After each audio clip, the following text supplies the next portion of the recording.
Martedì 31 dicembre 2024, un cordiale saluto a tutti voi carissimi amici radioascoltatori e benvenuti ad un nuovo appuntamento con Edicola Belluno, la rassegna stampa di Radio ABM. Un saluto anche a chi ci sta guardando in diretta dalla pagina Facebook di Radio ABM e dal canale YouTube dell'Associazione Bellunesi nel Mondo. Dai nostri studi in via Cavour 3 a Belluno, Marco Crepaz vi accompagnerà nella lettura degli ultimi quotidiani per quanto riguarda il 2024 dedicati alla provincia di Belluno. Parliamo ovviamente del Gazzettino del Corriere delle Alpi. Passiamo quindi subito a uno sguardo nella lettura dei titoli dei richiami presenti sulle prime pagine. Cominciamo con quella del Corriere delle Alpi. La notizia in primo piano riguarda la sanità in provincia di Belluno. Pronto soccorso invaso. Bilancio 2024 dell'USL numero 1 Belluno Dolomiti. Per la prima volta le assunzioni hanno superato le uscite del personale in pianta organica. In un anno più di 100.000 accessi, troppi escursionisti improvvisati si fanno male in montagna. Impennata nel 2024 degli accessi al pronto soccorso degli ospedali bellunesi sono stati 106.800, un più 5,6% rispetto all'anno precedente, un picco che è la conferma anche della mole di persone che si avventurano in montagna d'estate come d'inverno senza la dovuta preparazione e senza le attrezzature adatte e che quindi si fanno male costringendo la macchina sanitaria a intervenire in loro soccorso. Ma il 2024 è stato anche l'anno dell'inversione di tendenza per la sanità bellunese con più assunzioni che cessazioni. L'approfondimento di Dalmas a pagina 17. Nelle cronache, Cortina, cameriere pestato a sangue da 2 clienti, picchiato a sangue da 2 clienti, cameriere di Villa Sandi Bottega del Vino. L'approfondimento di Sosso a pagina 28. Via la patente 11 mesi, investì anziana in sedia a rotelle, prete patteggia, a Fonzaso l'anziana morì in seguito alle ferite, Don Arnaldo patteggia 11 mesi. E la foto di copertina è dedicata agli esperti, i consigli dell'esperto della questura di Belluno, stretta sicurezza del Viminale, zone rosse nelle città. L'artificiere, botti, mai accendere quelli inesplosi. I consigli dell'artificiere di Belluno Andrea Faccin nella foto per non farsi male a San Silvestro. L'approfondimento da pagina 10 a pagina 11. Richiami anche per quanto riguarda il Veneto, Pedemontana, sconto del 60% sui pedaggi di auto e furgoni, agevolazione su una tratta massima di 25 km per 2 volte al giorno. Questi richiami dedicati alla provincia di Belluno e al Veneto che troviamo sulla prima pagina del Corriere delle Alpi. Passiamo adesso alla prima pagina del Gazzettino di Belluno. In questo caso la notizia in primo piano è un fatto di cronaca che ci porta a 7 ville fucilate sulla casa, una notte di terrore. Prima verità sul caso dell'abitazione sequestrata a Campo, erano in 2 armati con il passamontagna. È stata una rapina a mano armata, ecco cosa è accaduto. È il racconto di Andrea Buttol, il residente della casa di Campo, un immobile ora sotto sequestro penale in seguito all'attacco avvenuto nella notte fra giovedì e venerdì scorsi. L'uomo era all'interno dell'abitazione quando 2 individui travisati con passamontagna armati di fucile avrebbero fatto incursione. Una volta afferrati i soldi, qualche centinaio di euro, sarebbero poi fuggiti, ma prima avrebbero anche esploso 2 colpi di fucile. Hanno rotto la prima porta mandandola in frantumi, mi sono avvicinato perché pensavo fosse un petardo e neanche un secondo dopo erano in cucina, spiega Andrea Buttol, ancora segnato dalla violenza di quella notte. Non è facile per lui ripercorrere l'accaduto e sta vivendo giorni complicati. Alloggia tra un albergo e l'altro in attesa che l'abitazione venga dissequestrata. L'approfondimento di Bonetti a pagina 9. Morì schiacciato in 3 a processo e rinvio a giudizio a 1 anno di distanza dalla scomparsa dell'italo-croato Manarin. La procura ha chiuso le indagini sull'infortunio mortale sul lavoro che 1 anno fa era costato la vita a Zeliko Manarin, il 57enne croato Alpagotto. 3 vanno verso il processo per omicidio colposo e una serie di inadempienze per la sicurezza. Sono i referti delle 2 società finite da subito sotto la lente, la Intersox e New Cocos SRL di Paludi. Sarebbe stato anche usato il carrello elevatore senza formazione. L'approfondimento lo troveremo a pagina 10. La foto di copertina, tradizionale discesa dei maestri di sci sul colle, notizia che ci porta sul colle in questo caso del Nevegal, fiaccolata d'auguri Nevegal, oggi Capodanno nelle piazze. Ieri sera la fiaccolata sulla Coca Bassa del Nevegal per salutare l'anno che sta per chiudersi. Stasera intanto veglioni in piazza Belluno, Santa Giustina e Auronzo di Cadore all'ombra delle 3 cime di Lavaredo. Inviti e ordinanze a non usare i botti. L'approfondimento da pagina 2 a pagina 8.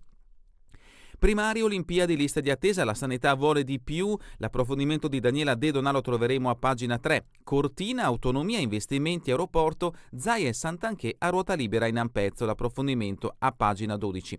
E sempre dalla prima pagina del Gazzettino di Belluno, Cortina, un barista picchiato da clienti ubriachi, Belluno inseguito da Cossiga Limana dopo il furto. Sono stati minuti di paura per le vie della città ieri intorno alle 10, con un lungo inseguimento di quasi 10 km da Cossiga Limana sotto gli occhi dei passanti che si chiedevano cosa stesse accadendo. Alla fine il fuggitivo, una persona che è sospettata di un furto con danneggiamento, è stata fermata dagli agenti delle volanti e portata in questura. L'auto è rimasta sul posto in via Roma a Limana di fronte alla farmacia Smerieri. Tutto era iniziato con una spaccata su un'auto parcheggiata in una via di Cosighe, l'approfondimento a pagina 2.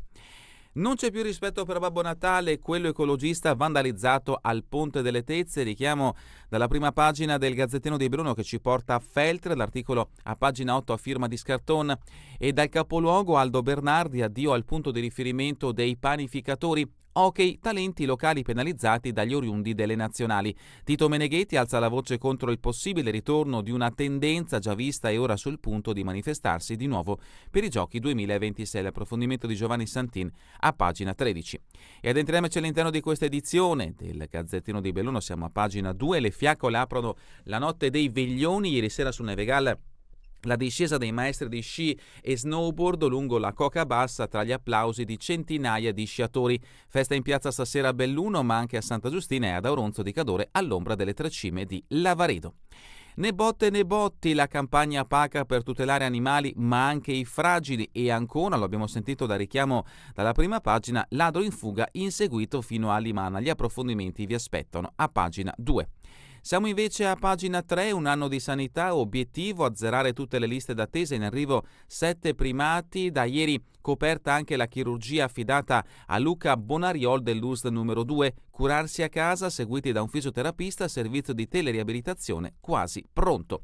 La sanità bellunese mette sul piatto della bilancia i traguardi raggiunti nel 2024 e non sono di poco peso, ma punta a far pesare ancora di più il piatto dell'anno nuovo.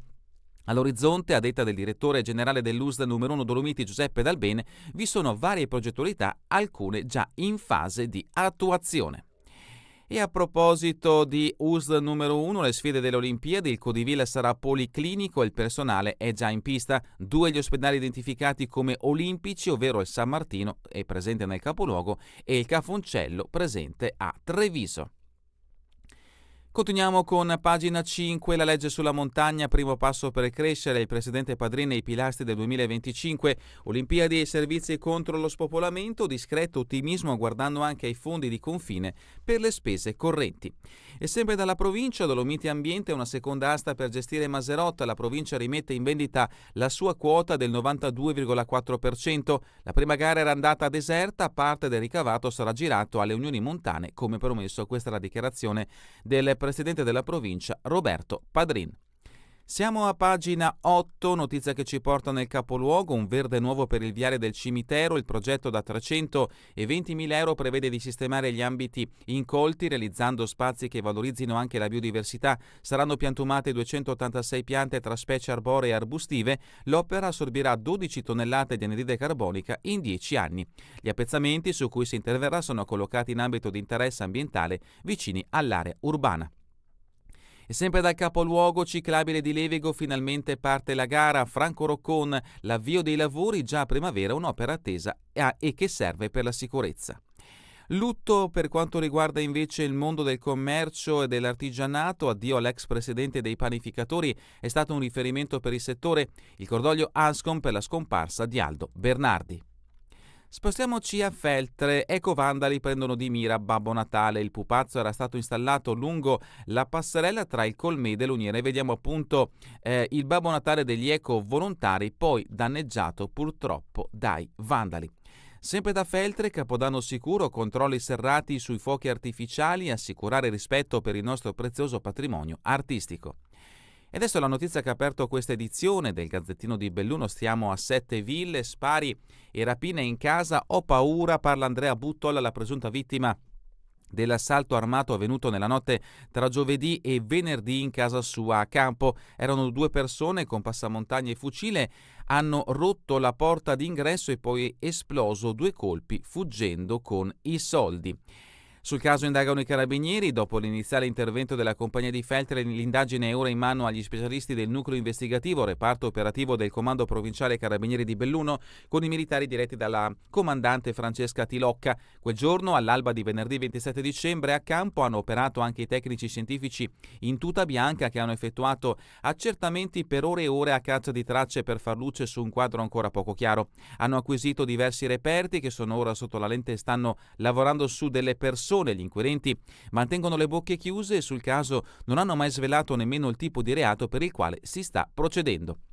Ho riportato lo schiacciamento della mano sinistra, spero che analizzino i bossoli e le macchie di sangue e li trovino. Questa è la dichiarazione di Andrea Buttol, vittima di quanto accaduto nel comune di Sette Ville. Di certo più avanti avremo altre informazioni e ulteriori aggiornamenti in merito a questo fatto. Appunto, le indagini, i carabinieri stanno vagliando il racconto dell'uomo e ricostruendo quella notte un rapina, un atto intimidatorio. Gli inquirenti non rispondono. Intanto anche in paese cresce la paura. L'articolo è a firma di Olivia Bonetti.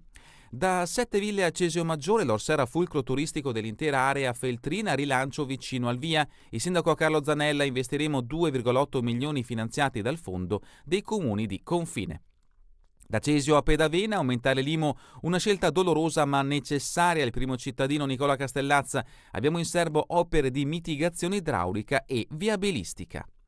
Continuiamo con pagina 10, Limana in controtendenza, qui la popolazione cresce, in consiglio il quadro nell'ambito del bilancio, già quasi 5.500 abitanti.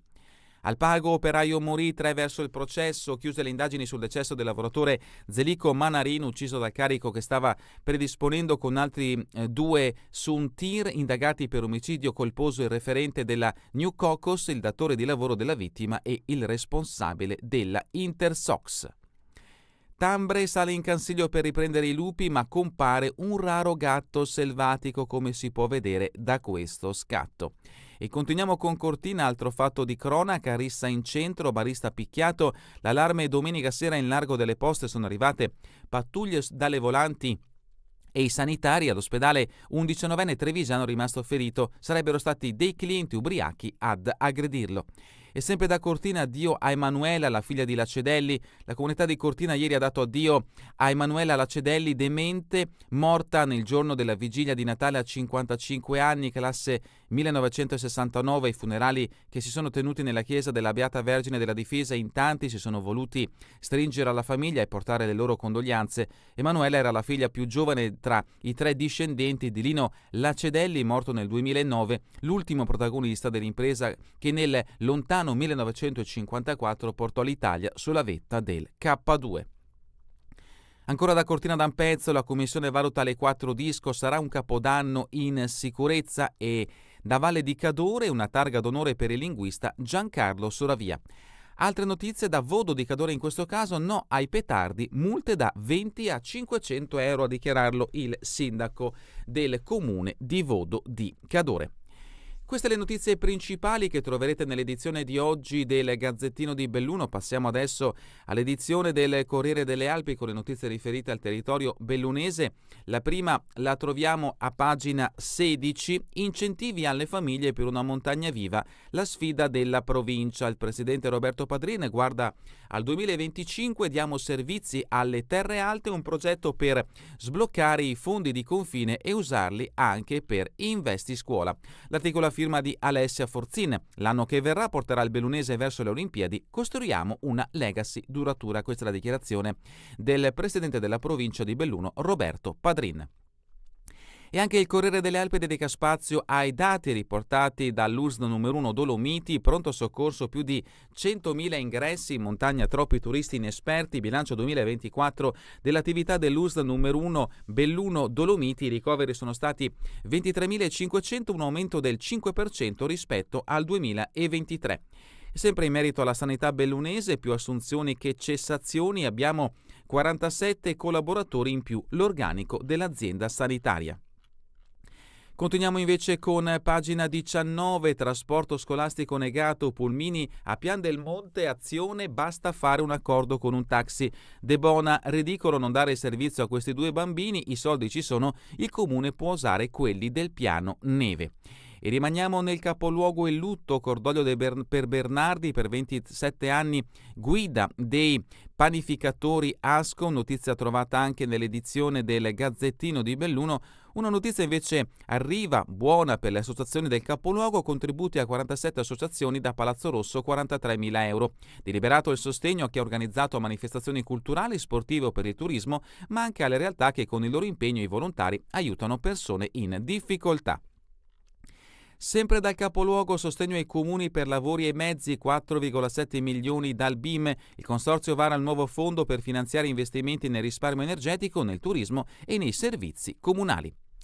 Continuiamo con pagina 21, Cirvoi, siamo sempre nel comune di Belluno, incendio distrugge una casa mentre i padroni sono fuori, l'allarme in via Col de Gou è stato dato dai vicini che avevano visto del fumo, l'appartamento non è agibile, indagini ancora in corso sulle cause del rogo. L'intervento da parte dei vigili del fuoco è iniziato alle 9.30 e finito 3 ore dopo. Diocesi Cammino della Pace, domani in centro, l'appuntamento è alle ore 17 al Teatro Comunale. Spostiamoci invece adesso a Feltre, capodanno frizzante per il commercio, Valcarne, 8 mesi di lavori, 2 novità in via Rizzarda, il 4 gennaio, ultimo giorno di apertura al Foro Boario, poi ci si sposta in via Basso, Deola lascia il bar Quadrifoglio, a fianco debutta il barbershop di Rashid Nagy. Fonzaso, fatto di cronaca giudiziaria, investe un'anziana in sedia a rotelle, 11 mesi al prete addio patente. Don Arnaldo ha concordato la pena per omicidio stradale e il giudice gli ha revocato il documento. Feltre, appello del sindaco, Fusaro, capodanno sicuro, evitiamo fuochi e petardi. E ancora dal Feltrino, l'Enal Sport Villaga fa nuovi proseliti con il corso di Natale. Siamo a Cesio Maggiore, notizia trovata anche nell'edizione del Gazzettino di Belluno. Val Canzoi, attesa per i fondi dei comuni confinanti, la riqualificazione vale 2,8 milioni di euro. Sospirolo, acqua e viabilità a Groni, il comune prepara i lavori, nel DUP previste opere per proteggere dagli allagamenti l'area delle ex scuole, in partenza la gara dell'appalto per realizzare in tempi stretti il parcheggio dell'asilo. Consiglio Comunale di Sedico Servizi solida ma ci sono incertezze, il presidente Maraga ha spiegato gli aumenti delle tariffe, nel mirino costo del lavoro e parametri del budget. Borgo Valbelluna, vescovo 2 in pole per il dopo Pizziolo. Se il vescovo Armando Bucciol, di rientro dal Brasile, fa il sostituto parroco in diocesi di Vittorio Veneto, Monsignor Corrado Pizziolo, di cui Papa Francesco ha accolto la rinuncia all'incarico dal 31 gennaio, farà il missionario in Brasile nella diocesi di Livramento che era diretta da Bucciol. Lo ha annunciato lo stesso Pizziolo ieri in curia, presenti i più stretti collaboratori ed i vicari foranei che in verità si aspettavano dal tipo di convocazione l'annuncio del nuovo vescovo. Ponte nelle Alpi, futuro della scuola di Cugnan, la minoranza incalza la giunta, Darold chiede la salvaguardia del plesso e contesta il patrocinio a Boscando, Levorato ha aperto un confronto con la preside sulla flessibilità degli orari. Notizia anche da Tambre, mercatino d'applausi, nuovi eventi in arrivo, Longarone, urbanistica, concertazione con le aziende per il piano e ancora una vita per il volontariato, la comunità di Chiesa, siamo sempre in Alpago, ha onorato Renato Barattin. Val di Zoldo, casa di riposo da ampliare, lavori in partenza a primavera, assegnato l'incarico per costruire la nuova ala, ora va organizzato il cantiere, confermate anche per il 2025, le aliquote dell'IMU, aumenta solo quella dei rustici. Agordo, Villa dei Manzoni, verso restauro le ultime statue e ancora un anno di impegno in Agordino per la ricerca contro la fibrosi, raccolti oltre 10.000 euro grazie a numerose iniziative nella vallata portate avanti dai volontari. Siamo a Cortina, cameriera lavoro pestato a sangue da 2 avventori in pieno centro, notizia trovata anche nell'edizione del Gazzettino di Belluno. Ieri sera invece a una montagna di libri, rimaniamo a Cortina, Olimpiadi, strade, politica, Zaia in versione scrittore, bacchetta gli ambientalisti. E sempre da Cortina il Bilbo e lo Yerbas regolarmente aperti la sera del veglione, le discoteche ampezzane erano state chiuse 20 giorni fa, via libera da parte della Commissione Pubblici Spettacoli. Siamo arrivati alla rubrica Cultura e Società, riscoperte, rivoluzionario, gentile, Scabbia e il teatro, 2 volumi Marsilio e Meltemi per approfondire l'opera del drammaturgo dalla celebre avventura di Marco Cavallo alle questioni sociali e d'impegno. Dalla rubrica Giorno e Notte all'Alexander Giraldi Hall, siamo a Cortina, venerdì alle 20:45 arriva il Balletto di Cenerentola. Domani alle 18 alla Sala Culturale del Palazzo delle Poste, invece sempre a Cortina, Giorgio Montefoschi inaugura il 2025 di Una montagna di libri. E adesso lo sport mountain bike, l'anno di Giada Speccia, stagione da 7,5 con tante soddisfazioni e grandi delusioni. Hockey Alpsig, il Cortina vince in scioltezza, battuto il Bregenzwald. Corsa in montagna, i campionati italiani di Master saranno a Limana il 27 di aprile. E terminiamo con le previsioni del tempo in Veneto per la giornata di domani, 1 gennaio del nuovo anno 2025, nuvolosità in aumento col passare delle ore fino a cielo anche coperto e più probabilmente di pomeriggio, di notte nebbie da diffuse a locali andando da sud a nord di mattina e dissolvimento di sera da sparse a locali andando da sud a nord. Ed è davvero tutto per questa edizione di Edicola Belluno. Vi ricordo che torneremo in replica questa sera alle 20, domani mattina all'1 ora locale italiana. Ultima edizione di Edicola Belluno per quanto riguarda l'anno 2024. Ritorneremo puntuali giovedì 2 gennaio 2025. Ne approfittiamo quindi per augurare a tutti voi, alle vostre famiglie, un felice 2025, che sia davvero un anno di grandi soddisfazione e soprattutto di tanta salute. A voi tutti un buon anno da parte di Radio ABM, la web radio dell'Associazione Bellunesi nel Mondo.